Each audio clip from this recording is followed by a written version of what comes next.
Assalamualaikum warahmatullahi wabarakatuh. Alhamdulillah, nahmaduhu wa nasta'inuhu wa nastaghfiruh wa na'udzu billahi min shururi anfusina wa min sayyiati a'malina. Asyhadu an la ilaha illallah wa asyhadu anna Muhammadan abduhu wa rasuluh. Sayyidul anbiya'i wal mursalin wa ala alihi wa ashabihi wa man tabi'ahum bi ihsanin ila yaumiddin. Ishrah li sadri wa yassir li amri wahlul 'uqdatam min lisani yafqahu qawli. Subhanaka la ilma lana illa ma 'allamtana innaka antal alimul hakim.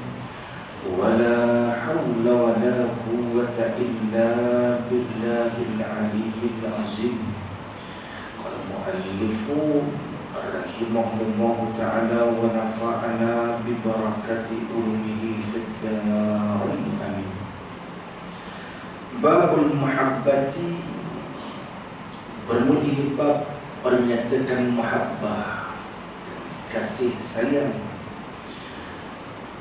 Qala sallallahu alaihi wasallam, sabda Nabi Muhammad sallallahu alaihi wasallam, inna Allah yaqulu yaumal qiyamah aina mutahabbuna bijalali yauma uzilluhum fi zilli yauma la zilla illa zilli. Artinya sabda Rasulullah sallallahu alaihi wasallam bahwasanya Allah Subhanahu wa taala berfirman pada hari kiamat, di mana orang yang berkasih, kasih mereka itu, mereka berkasih dengan kebesaran aku.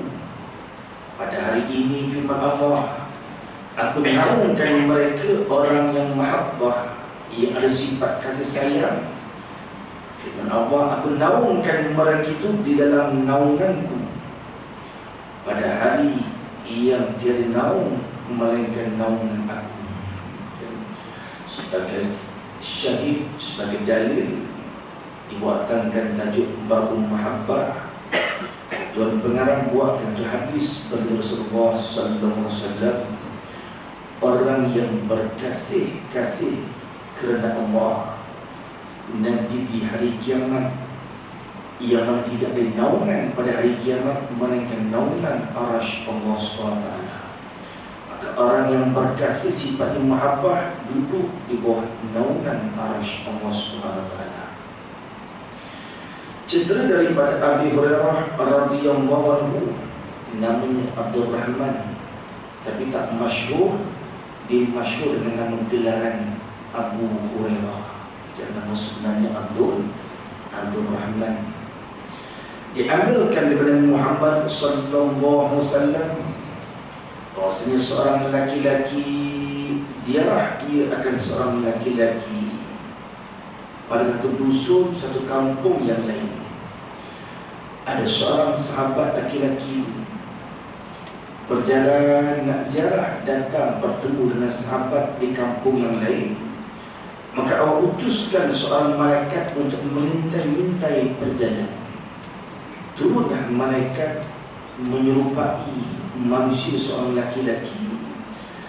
Tiba-tiba bertemulah malaikat dengan seorang laki-laki tadi. Lalu kata malaikat, "Ke mana hendak engkau pergi?" Maka jawab laki-laki tadi, "Aku berkehendak kepada seorang saudara bagiku yang ada dusun tempat kampung yang lain." Jawab laki-laki ini, "Aku berkehendak berjalan nak ziarah sahabat aku duduk kampung yang lain." Kata malaikat yang menyertai manusia, "Adakah baginya nikmat yang diberikan engkau duk kasih bersahabat dengan dia?" Kau dapat suatu nikmat yang diberikan. Ada tak diberikan kau nikmat selama kau bersahabat, diberikan hadiah tu, diberikan kau suatu pemberian tu? Kata malaikat pada laki-laki. Jawab laki-laki, tiada. Melainkan semata-mata aku kasihkan akan sahabat aku kerana Allah SWT. Ia semata-mata datang ziarah, mahabbah, kasih akan saudaranya kerana Allah. Lalu kata malaikat, bahawasanya aku ini, kata malaikat, aku ini pesuruh utusan daripada Allah, Allah utuskan kepada engkau. Sesungguhnya yang terketahuilah oleh engkau telah Allah kasihkan di kau sebagaimana engkau kasihkan kepada kami. Begitulah, sebagaimana kita kasihkan saudara kerana Allah, bukan kerana kelebihan yang ada pada dia, kerana kekayaan, kesenangan, kerana pangkat. Semata-mata kita bersaudara kasih kerana Allah. Demikianlah malaikat diutuskan oleh Allah nak menyampaikan laki-laki ini oleh kerana mahabbahnya kerana Allah. Kata malaikat, demikianlah Allah juga kasih kepada engkau. Kata Mu'az bin Jabal radhiyallahu anhu, aku dengarkan Rasulullah sallallahu alaihi wasallam bersabda, Nabi Muhammad SAW diambilkan kepada Allah SWT dalam hadis qudsi ini. Firman Allah, wajib kasihku bagi dua orang yang sedang berkasih-kasih, keduanya berkasih-kasih kerana aku. Dan yang duduk kedua-duanya orang tersebut duduk kerana aku. Dan orang yang ziarah menziarahi kerana aku. Dan yang berdiri keduanya orang tersebut kerana aku. Allah mengatakan wajib mendapat sifat kasih sayang daripada aku. Orang yang berkawan kerana Allah, orang yang sedang duduk kerana Allah, dia sedang duduk bersama saudaranya kerana Allah, dia datang ziarah kepada saudara sahabatnya kerana Allah. Allah menyebutkan wajib ia mendapat kasih sayang daripada aku. Maka selanjutnya kata Zunnun rahimahullah ta'ala, Tuhanku, tiada bagi dunia itu melainkan dengan menyebutkan akan dikau, dan tiada bagi akhirat itu melainkan dengan rahmat engkau, dan tiada syurga itu melainkan dengan melihatkan akan dikau. Itulah kata orang-orang arif billah yang sudah ma'rifah kepada Allah. Apa kata Zunnun? Tidak ada nikmat yang paling indah dalam dunia melainkan dengan zikrillah, ingatkan akan Allah. Tidak ada nikmat yang paling hebat dalam akhirat melainkan dengan rahmat engkau. Dan tidak ada kehebatan dalam syurga melainkan dengan melihatkan akan engkau, kata Zunnun. Nikmat yang paling indah dalam syurga melihat zat sifat Allah Subhanahu Wa Taala. Tapi bukan semua sifat kita boleh melihat. Dalam akidah Ahlussunnah wal Jamaah ada sifat yang bangsa wujudi, ada sifat yang bangsanya amrun ittibai, ada sifat yang bangsanya hal, ada sifat yang bangsanya bangsa adam.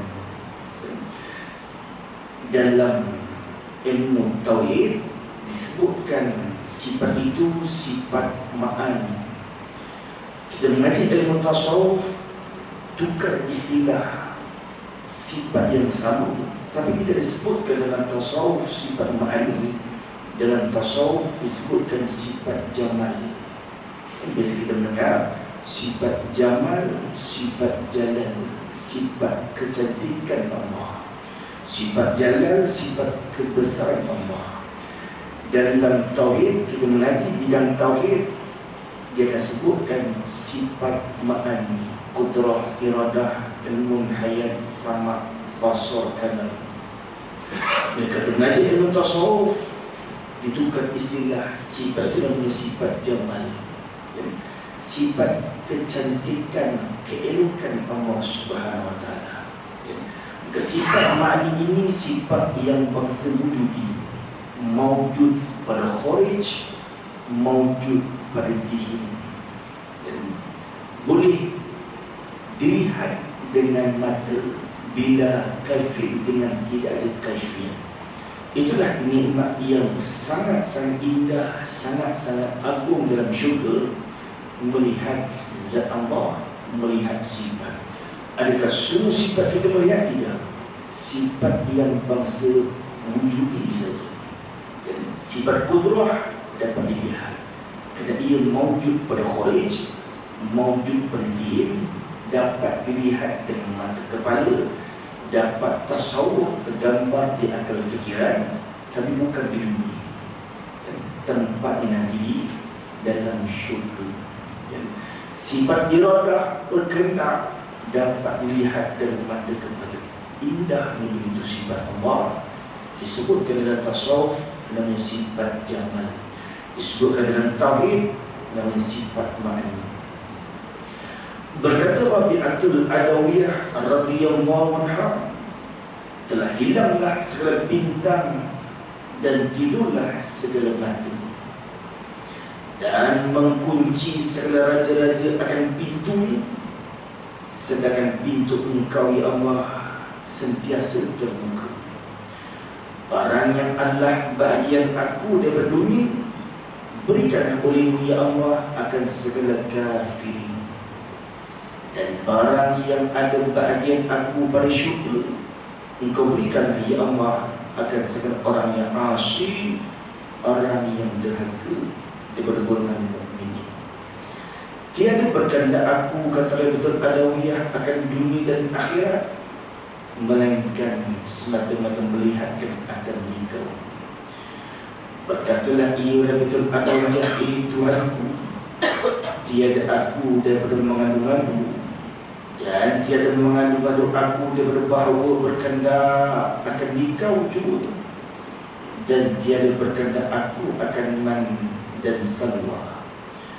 Maka jika Engkau berikan bagi dunia dan uqbah, tempat kesudahan yang akhirat, maka tiada aku redha pada kedua kampung itu, melainkan melihat akan Maula, melainkan melihat akan Allah.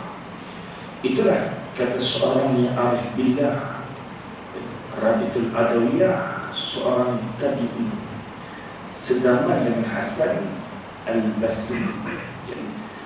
Bila sudah sampai martabat mahabbah, yang dicita itu bukan dunia, yang dituju itu bukan akhirat, maka jangan kita berpegang dengan amal. Masuk dalam bab tasawuf, apabila kita rajin beramal ibadah, kita merasakan diri kita hampir dekat dengan Allah. Jadi kita tinggal bilik, biasa bilik bangun malam, biasa bilik zikir berberibu kali, biasanya bilik mengaji Al-Quran. Ketika tertinggal bilik amalan ibadah yang kita lakukan, kita merasakan diri kita jauh dengan Allah. Sesungguhnya ketahuilah olehmu, kita termasuk golongan orang yang sedang berpegang dengan amal. Jangan pegang dengan amal. Dalam tasawuf, hendaklah engkau pegang dengan rahmat Allah Subhanahu Wa Taala. Pegang dengan rahmat, bukan pegang dengan amal. Apa tanda orang yang berpegang dengan amal? Ketika dia sedang beramal berbini, dia merasakan dirinya hampir dengan Allah. Ketika kita tinggal bilik berlalai dengan sibuk dunia, dengan lelahnya tubuh badan, tertinggal bilik amalannya, dia merasakan dirinya jauh daripada Allah. Orang ini orang yang berpegang dengan amal. Sedangkan yang dituntut dalam ilmu tasawuf, hendaklah kita berpegang dengan rahmat Allah. Jangan kita merasakan amal itu sekadar sembahyang, habis subuh tak beramal dah. Jangan kita merasakan amal itu sekadar kita bertasbih subhanallah, subhanallah, subhanallah. Apa itu amal? Kata arif billah, amal itu harakatul jismi awil qalbi. Fa in taharraka bima fihi sawab sunniyat ta'atan, wa in taharraka bima fihi al-iqab sunniyat maksiyatan. Dalam tasawuf, apa yang dikatakan dengan amal? Kita nak beramal, kita nak ajak orang yang beramal. Apa yang dimaksudkan dengan amal? Harakatul jismi awil qalbi. Amal itu ibarat gerakan tubuh atau berpaling hati. Gerak hati itu, detik kata-kata hati itulah dikatakan amal. Setiap kali tubuh kita bergerak, kita sedang beramal. Bangun tidur, kaki mula bergerak, mata mula buka celik, kita sedang beramal. Fa'in taharraka bima fihi sawab sunniyat ta'atan. Maka jika gerakan tersebut menghasilkan pahala, dinamakan amal itu amal ta'at. Kalau setiap kali tubuh kita bergerak, gerakan itu menghasilkan pahala, dinamakan amal itu amal ta'at. Sebaliknya, wa in taharraka fi'il iqab sunniyat maksiatan. Kalaulah gerakan ataupun detik hati itu menghasilkan dosa, dinamakan amal itu amal maksiat. Mata sedang memandang, kita sedang beramal. Kemana kita pandang?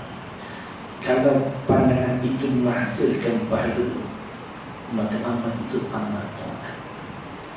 Lidah sedang berkata-kata, kita sedang beramal. Kalau dia menyebutkan perihal saudara Islam yang tidak disukai, namanya mengumpat, maka itu menghasilkan dosa. Amal itu amal maksiat. Kaki sedang melangkah, kita sedang bergerak, kita sedang beramal. Jika ia menghasilkan pahala, itu amal ta'at. Jika ia menghasilkan dosa, itu amal maksiat. Demikian hati. Demikianlah hati yang Allah berikan dalam dada sebelah kiri. Zuhirnya orang panggil qalbun, tapi bukanlah itu murad yang dikendaki. Jika detiknya hati itu, benar kita sedang beramal. Berasa di hati kita dengan orang yang mulia, banyak ilmu, rajin datang berjemaah mengaji, kita rasa kita orang yang lebih mulia. Kita melihat orang lain yang lebih hina, lebih rendah daripada kita. Bermakna amal itu menghasilkan dosa, dicatatkan amal maksiat. Dan itu adalah sifat takabur, sombong.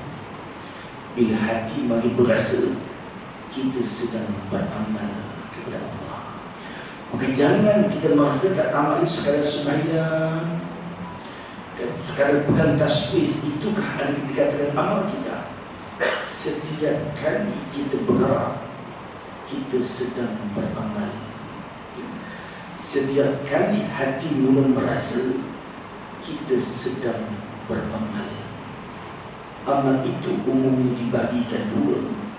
Ada amal yang taat, ada amal yang maksiat. Apa yang dikatakan amal? Tiap-tiap gerakan tubuh, tiap-tiap berasanya di hati, bermakna kita sedang beramal. Maka amal itu tiga tingkatan. Ada amal syariat, ada amal tariqat, ada amal hakikat. Bagaimana dikatakan amal itu amal syariat? Apa tujuan amal syariat? Amal syariat ini tujuannya li islahil jawarih. Bagaimana cara nak bersihkan zuhir anggota, itu dibicarakan dalam amal syariat. Kalaulah zuhir tubuh anggota kita masih jatuh dalam maksiat, bermakna kita duduk pada amal syariat. Jangan sekali-kali berpindah pada amal tarekat, apatah lagi pindah amal hakikat. Bila sudah bersih, anggota tidak lagi jatuh maksiat, mata tak lagi memandang maksiat, lidah tidak menyebut lagi kata-kata yang maksiat, demikian tangan, kaki, demikian kemaluan, syahwat. Maka masuklah amalan kedua yang amal tarekat namanya. Tujuan apa amal tarekat? Amal tarekat tujuannya ni islahil qulub, nak bersihkan hati. Orang yang zuhirnya sudah bersih, anggota zuhir sudah tidak ada maksiat, hati belum tentu. Lidah ni kata lembut, elok didengar. Matanya memandang ke bumi, elok nampak sifat tawaduknya. Dan hati belum tentu. Jadi orang berikan teguran melenting, tak diterima.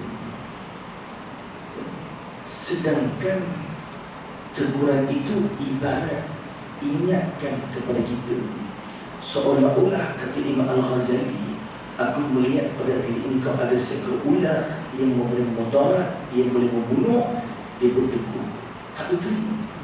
Sedangkan ahli sembahyang berjemaah, sedangkan duduk dengan pengajian. Kenapa? Sebab hatinya belum bersih. Termasuklah amal yang kedua, namanya amal tarekat. Apa tujuan amal tarekat? Li islahil qulub, untuk kita bersihkan hati. Setelah hati itu bersih, masuklah ke perjalanan yang terakhir. Itulah namanya amal hakikat. Apa tujuan amal hakikat? Amal hakikat ini tujuannya li islahil arwah, untuk bersihkan roh.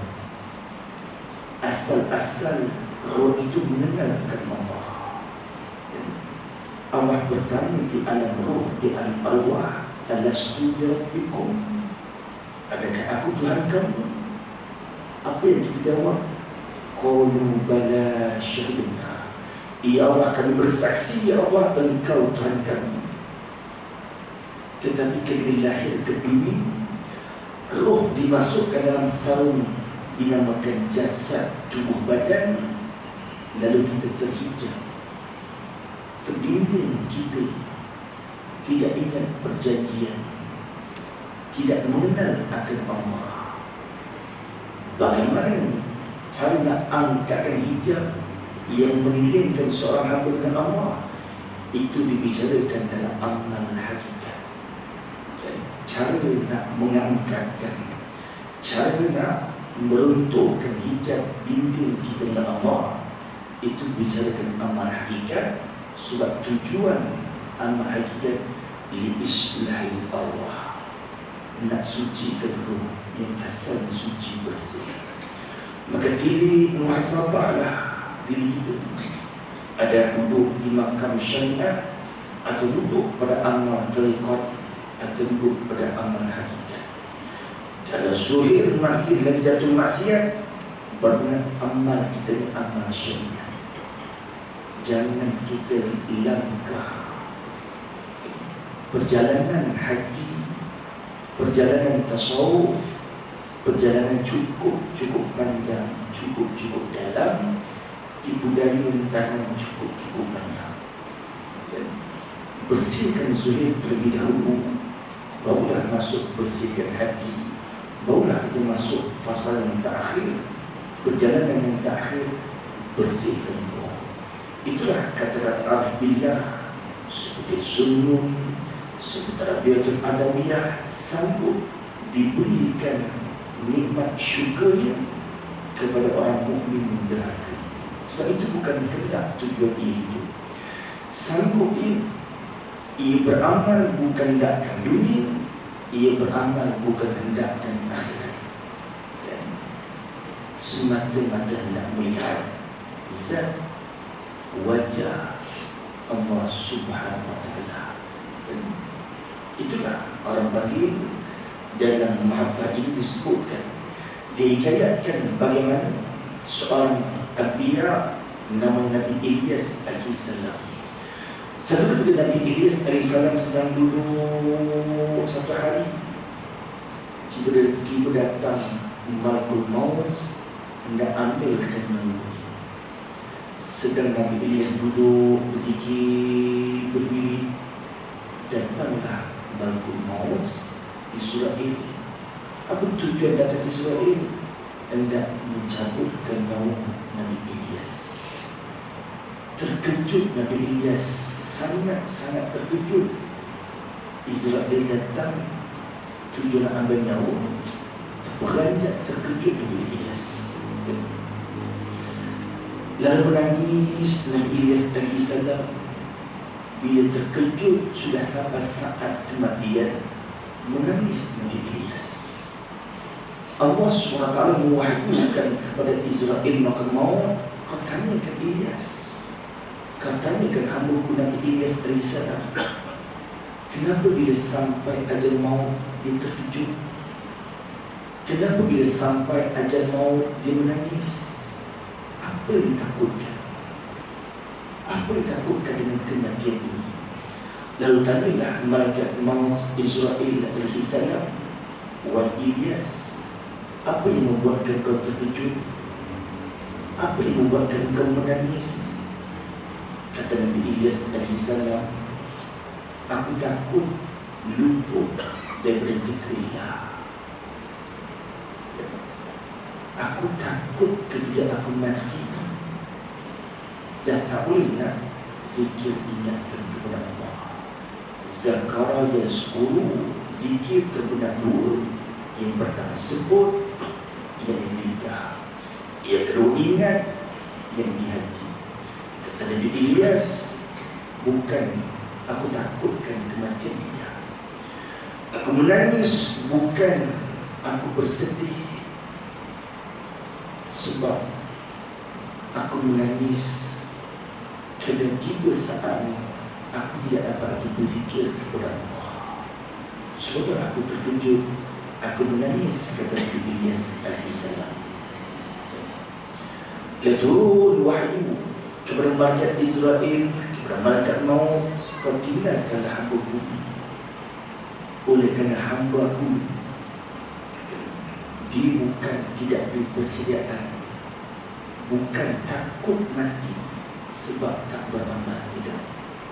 Dia takut mati sebab tak dapat lagi beramal. Kita takut mati tak cukup amal.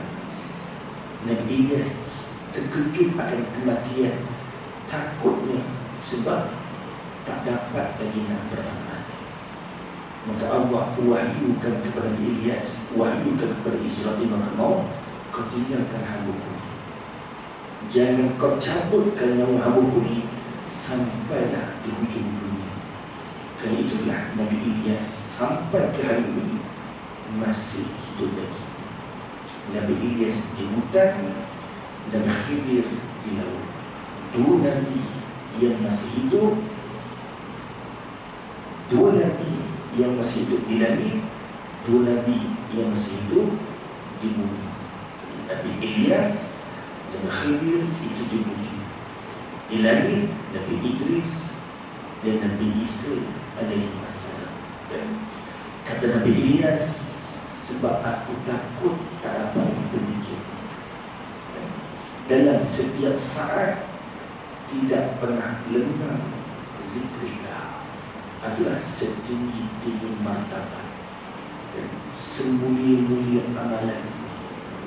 Nabi Ilyas terkenal dengan orang yang zikrillah, tak pernah putus.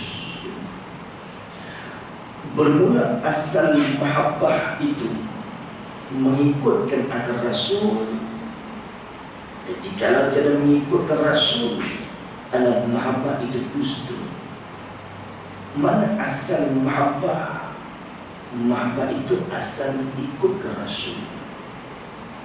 Orang yang dakwah dia ada sifat mahabbah, sifat kasih sayang, tapi tidak ikut perjalanan Rasulullah SAW, maka itu dakwaan dusta semata-mata. Kul in kuntum tuhibbunallah fattabi'uni. Allah berfirman, kul in kuntum tuhibbunallah fattabi'uni yuhibbukumullah. Kalau sebenar kamu kasihkan akan Allah, Allah sebut, kalau kamu mengaku kamu kasihkan aku, kata Allah, yuhibbukumullah fattabi'uni yuhibbukumullah. Hendaklah engkau ikutkan akan aku, kata Rasulullah, nescaya Allah akan kasih. Itulah dikatakan bermula asal mahabbah, itulah kita kasihkan ke Rasulullah untuk sampai kepada mahabbah kasih kepada Allah Subhanahu Wa Taala. Faidatun ay'azimi faidatun, bermula ini suatu faedah, kegunaan. Ditaruhkan Allah kasih akan Khadijah kepada baginda Rasulullah sallallahu alaihi wasallam, maka mendapat ia Sayyidatina Khadijah akan makrifah. Sayyidatina Khadijah dikasihkan Rasulullah, Allah berikan makrifah. Ia kedua, Zulaikha kasihkan akan Nabi Yusuf AS, Allah berikan petunjuk. Sayyidatina Khadijah kasihkan bagi Rasulullah sallallahu alaihi wasallam, Allah berikan makrifah.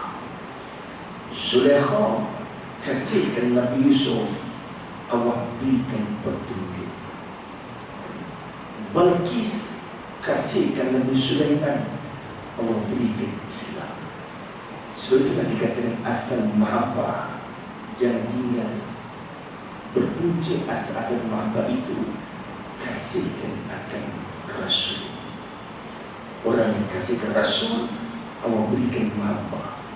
Buah yang hasil dari mahabbah, maka terbit bermacam-macam buahnya. Kalau Khadijah kasih ke Rasulullah, mahabbah yang dapat diberi kasih Rasulullah, Allah berikan Khadijah termasuk golongan perempuan yang makrifah. Kenal dia kenapa? Sehingga Allah kirim salam, turun Jibril, beritahu Muhammad, beritahu pada Khadijah, Allah kirim salam pada Khadijah. Oleh kerana Zulaikha kasihkan Yusuf, ia mendapat petunjuk. Oleh kerana Balqis kasihkan Nabi Sulaiman, akhirnya Islam. Asal Balqis satu kerajaan yang hebat, tetapi tidak menyembah Allah. Bila Nabi Sulaiman utuskan utusan ini, burung purkut datang memberikan utusan Nabi Sulaiman, innahu min Sulaiman wa innahu bismillahirrahmanirrahim. Balqis batil, Balqis musyrik. Adakah Sulaiman ini hanya seorang pemerintah, ataupun kata Balqis dia pemerintah lagi pula Nabi? Maka nak cubakan siapa sebenarnya Nabi Sulaiman, dihantarkan pemberian hadiah emas. Kata Nabi Sulaiman, siapa di kalangan kamu boleh bawakan istana Balqis di sisi istana aku, kata Nabi Sulaiman. Lama-lama jatuh sifat mahabbah. Bila kasihkan ke Rasul, maka Allah berikan buah ini masuklah istana Balqis. Demikian Abu Bakar, sahabat baik bagi Rasulullah SAW, Sayyidina Abu Bakar As-Siddiq radhiyallahu anhu. Ketika Sayyidina Abu Bakar kasihkan kepada bagi Rasulullah SAW, sifat mahabbah Abu Bakar Rasulullah, apa yang dapat? Sayyidina Abu Bakar dapatkan sifat As-Siddiq, sifat Siddiq. Itu dikatakan asal mahabbah, kasihkan akan Rasul. Bila kita kasihkan ke Rasul, mahabbah itu akan menghasilkan buah. Tak sama lah buah itu. Yuhibbunahum wa yuhibbunahu fil Allah yuhibbunahum wa yuhibbunahu fil Allah. Kasih mereka itu dan kasihlah ia akan diberi. Asal mahabbah itu jangan terlupa kasihkan akan Rasul. Demikianlah pada khabar pada hadis Nabi Allah Musa alaihissalam bersembah ia. Kata Nabi Musa, masyhur gelaran Musa dengan gelaran Kalimullah. Digelarkan Nabi Musa dengan gelaran Kalimullah. Lalu Nabi Musa bersembah, ya Allah, aku ni orang yang dagang, orang yang asing. Kata Nabi Musa, ya Allah, aku ni orang yang sakit. Ya Allah, kata Nabi Musa, aku ni orang yang fakir. Bukan maksud fakir tak ada harta. Orang yang fakir, orang yang sangat-sangat berhajat. Lalu Allah SWT berkata-kata dengan Nabi Musa, firman Allah, Musa, firman Allah, orang yang sakit itu tidak ada umpamanya tabib melainkan aku, firman Allah. Orang yang sakit itu tidak ada tabib, tidak ada dokter, tidak ada perawat, melainkan akulah yang menyembuhkannya. Orang yang fakir itu, orang yang sangat berhajat itu, tidak ada baginya seumpama aku, melainkan aku yang akan memperkenankan. Dia mengaku dia orang yang fakir, orang yang berhajat. Lalu Allah menyebutkan kepada Musa, Musa, tidak ada fakir itu yang berhajat sesuatu pun, melainkan semata-mata aku yang akan memperkenankan. Musa, engkau mengaku ke orang yang dagang, ke orang yang asing. Tidak ada orang yang dagang seumpamanya, melainkan akulah kekasihnya. Bila kita berdagang keluar negara, terasa terasing, terasing begitu. Tak ada dah, melainkan Allah lah kekasihnya. Itulah dikatakan kepada Nabi Musa alaihissalam. Dan pada khabar hadis bahawa Nabi Muhammad sallallahu alaihi wasallam bersabda lagi, Nabi Muhammad SAW tanyakan kepada para sahabat radhiyallahu anhum, apakah iman yang terlebih dijunjungkan? Nabi tanya para sahabat, apa iman yang lebih dijunjungkan? Apa iman yang lebih diheran-herankan? Iman ini hebat sehingga dijunjung, dijulang-julang hebat imannya. Maka ada sahabat yang menjawab, iman yang dijunjung itulah iman para malaikat. Ada sebagian sahabat yang menjawab, iman yang dijunjung itu iman para anbiya dan nabi. Kata sahabat, iman kami lah, iman sahabat ini. Maka jawab kepada Rasulullah SAW yang tersangat ajib, yang lebih menjenangkan pada iman itu, iman umatku di akhir zaman. Mereka tidak pernah melihat aku, mereka tidak pernah duduk sekali dalam majlis aku, tapi mereka percaya kepada aku. Kata Rasulullah, iman yang sangat-sangat dijunjung, iman umat Rasulullah di akhir zaman. Tak pernah kita melihat Rasulullah, tidak pernah kita berjalan bersama Rasulullah, tidak pernah kita duduk dalam majlis Rasulullah, tapi kita yakin sebenarnya percaya, kita junjung segala perintah Rasulullah, junjung taat apa yang Nabi lakukan. Itulah iman yang sangat-sangat dijunjungkan. Bukan hidup semasa, tapi yakin percaya. Itulah mahabbah. Hasil mahabbah kita umat akhir zaman kepada Rasulullah, hasilnya dapatlah iman yang sangat-sangat menjenangkan. Hasil mahabbah kita umat akhir zaman kepada Rasulullah sallallahu alaihi wasallam. Demikianlah bermula martabat mahabbah itu 5 martabat. Kata muallif rahimahullah ta'ala, martabat mahabbah itu 5. Yang pertama, martabat sofwa. Yang kedua, martabat khullah.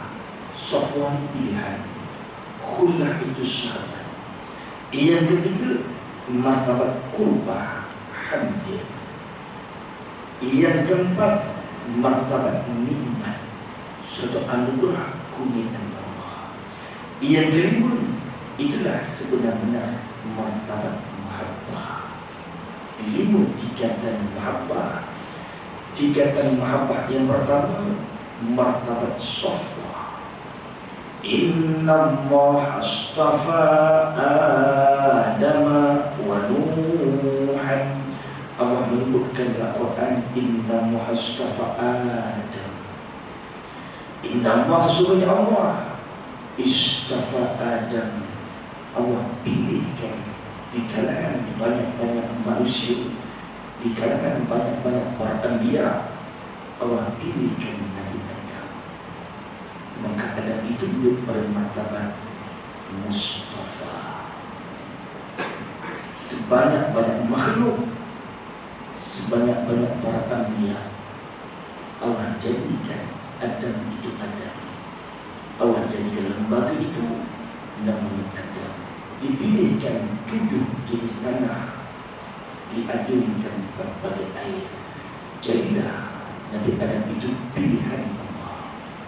Nabi Adam itu martabat mahabbah, martabat istafa, pilihan. Yang kedua, martabat khullah, khullah sahabat. Bila kita